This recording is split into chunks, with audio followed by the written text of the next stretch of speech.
ചില വ്യക്തികളെ നമ്മൾ അഭിനന്ദിക്കുമ്പോൾ ചിലപ്പോൾ അവരോട് പറയും, നമ്മൾ മനസ്സിൽ വിചാരിക്കും ഭാഗ്യവാനാണ് എന്ന്. എന്ത് ഭംഗിയായിട്ടാണ് അവർ പെർഫോം ചെയ്യുന്നത്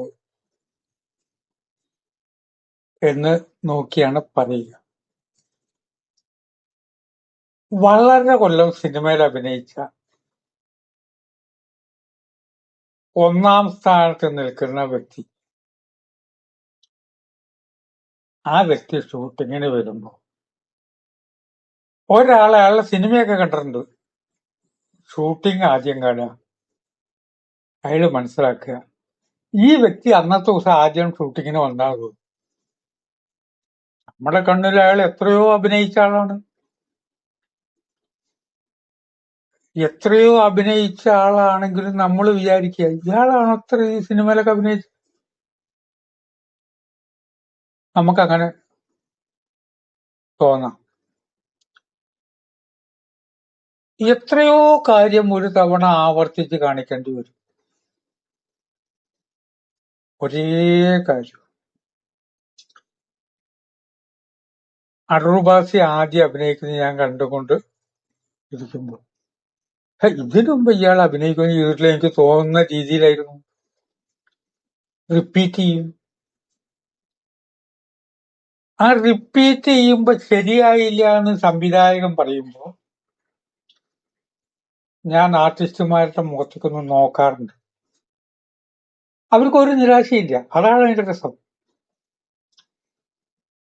കട്ട് എന്ന് പറയും.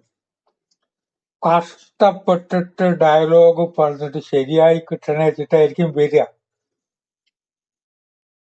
നിഷ്കരണം കട്ട്,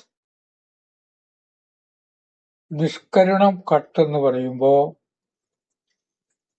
മുഖത്തൊരു ഭാവ വ്യത്യാസമില്ല. അങ്ങനെയാണെങ്കിൽ യോഗ എന്നാണ്, ഞാൻ ഇനി ആവർത്തിക്കും. എല്ലാ വിജയത്തിന്റെ പിറകിലും ഇങ്ങനെയുണ്ട്.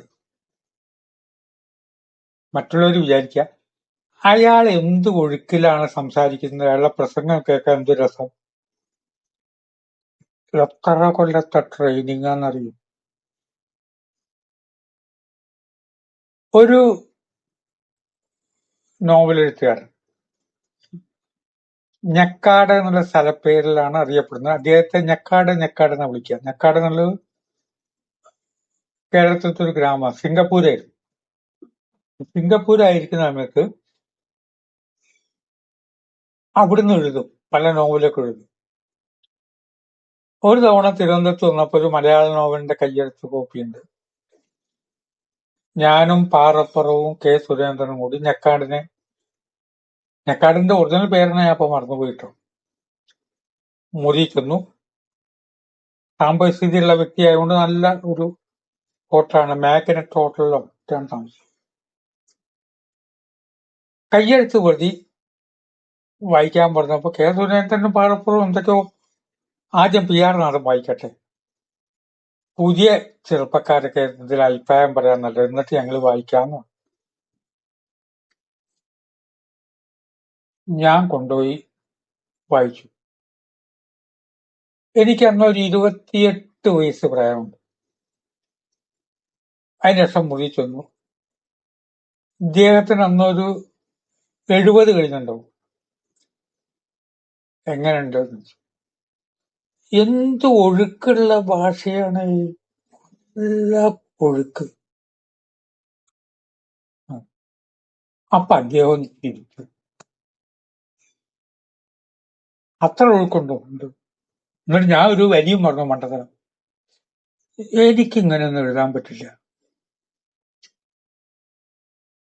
അപ്പൊ അദ്ദേഹം ഒരു മറുപടി പറഞ്ഞു, തനിക്കിപ്പോ എത്ര വയസ്സായി? തനിക്കെന്നല്ല, നിങ്ങൾക്കെന്നാണ് അദ്ദേഹം ബഹുമാനം കൊണ്ട് പറഞ്ഞു. ഞാൻ തുടങ്ങിയിട്ട് കൊല്ലത്രയെന്നറിയോ? എന്റെ പ്രായം എത്രയെന്നറിയോ? നിരന്തരം റിപ്പീറ്റ് ചെയ്ത് 3 തവണ ഞാൻ മാറ്റി എഴുതിയിട്ടുണ്ട്. 3 തവണ ആദ്യം ഒന്ന് എഴുതി, വെട്ടിത്തിരുത്തി, രണ്ടാമത് എഴുതി, മൂന്നാമതെഴുതി. അത് ശരി, നിങ്ങളൊക്കെ തുടങ്ങുന്നല്ലേ ഉള്ളൂ.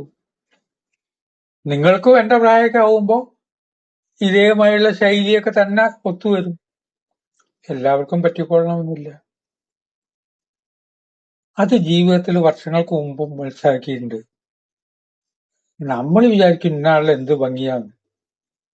അതിന്റെ പിന്നില് എത്രയാണ് സ്ട്രെയിൻ എന്ന് ചിന്തിക്കാൻ കഴിയില്ല. റെയിൽവേ പ്ലാറ്റ്ഫോമില് ഒരാള് ചായ ചായ കൊണ്ട് വണ്ടി വരും. 10 മിനിറ്റൊക്കെയാണ് ഇന്നത്തെ കാലത്ത് നിൽക്കുക. 100 ചായ ഒരു ദിവസം വിൽക്കുത്രേ. ഒരു 50 ചായ ഏറ്റും കൊണ്ട് പോകും. രണ്ടാമത് 50 ചായ കൂടി ആക്കിയിട്ട് ഈ സമയത്തിനുള്ളിൽ 2 ട്രെയിൻ 3 ട്രെയിനൊക്കെ വരുന്ന ഷൊർണൂരുമായിട്ടുള്ള ജംഗ്ഷനാണ്. അങ്ങനെയിരിക്കെ ഒരു ദിവസം ഇയാൾക്ക് പോകാൻ പറ്റാതെ വന്നു. ചായ ഉണ്ടാക്കിയിട്ടുണ്ട്. അപ്പൊ എപ്പോഴും നമ്മോട് വർത്തമാനം പറയുന്ന ചില സുഹൃത്തുക്കൾ എല്ലാവർക്കും ഉണ്ടാവുമല്ലോ. എല്ലാത്തിനും വിമർശിക്കുന്നത് ഒരു പണിയെടുക്കാത്തവര്. ഒരു പണിയും എടുക്കാത്ത, ഒരു കാര്യത്തിനും ഉപയോഗപ്പെടാത്ത വ്യക്തികൾ ഇപ്പോഴും ഉണ്ട്. അവരൊന്നിനും കൊള്ളില്ല. ഇന്ന കാര്യത്തിന് ഉപയോഗപ്പെടുത്തി അവർ കത്ത് പോസ്റ്റ് ചെയ്യാൻ പറഞ്ഞാൽ വരെ അവരെ കൊണ്ട് പറ്റില്ല. എവിടെ ചുവന്ന പെട്ടി എന്ന് നമ്മൾ പറഞ്ഞു കൊടുക്കേണ്ടി വരും. ഇയാള് പറഞ്ഞു, നിങ്ങളൊന്ന് കൂടി ചായ വെക്കാൻ പോകും, പകുതി കാശ് തരാം, ലാഭത്ത് പകുതി തന്നെ തരാം. 100 ചായ എങ്ങനെ പോലും ചെലവാകും. 3 ട്രെയിൻ വന്നു പോകുമ്പോഴേക്കും ഈ ചായ. ഇയാൾ എന്ത് ചെയ്തു? ഒക്കെ വിമർശിച്ച് ശീലമുള്ളവനാണ്. ചായ ചായ നടന്നു. ചായ ചായ. ഒരു ട്രെയിനിന്റെ ലാസ്റ്റ് കമ്പാർട്ട്മെന്റ് മുതൽക്ക് എഞ്ചിൻ വരെ നടന്ന് ചെലവായത് 3 ചായ. ആ ട്രെയിൻ പോയി.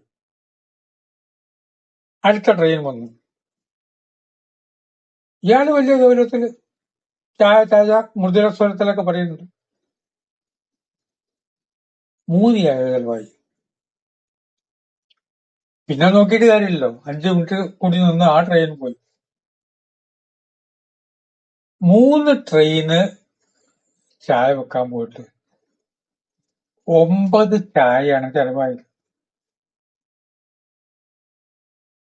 മറ്റാളാകട്ടെ 100 ചായ വെക്കേണ്ട സമയത്ത് 9 ചായ മാത്രം.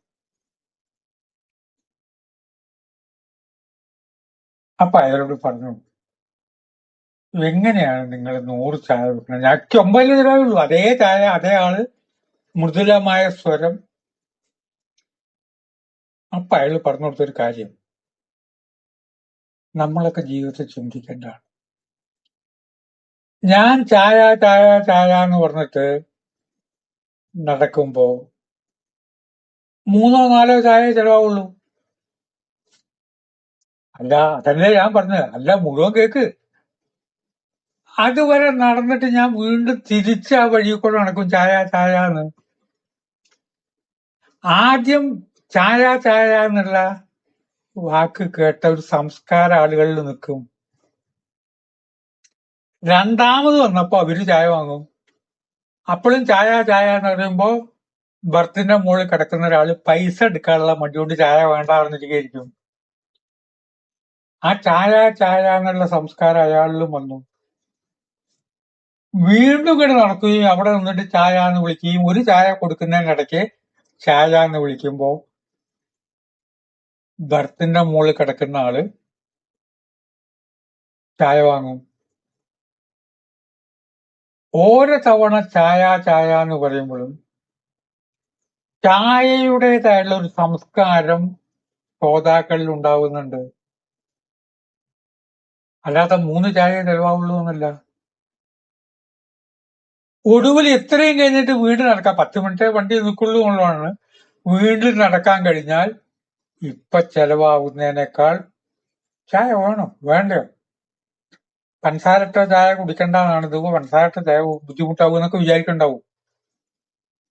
വീണ്ടും വരുമ്പോ അവരൊക്കെ ചായ വാങ്ങി കുടിക്കും.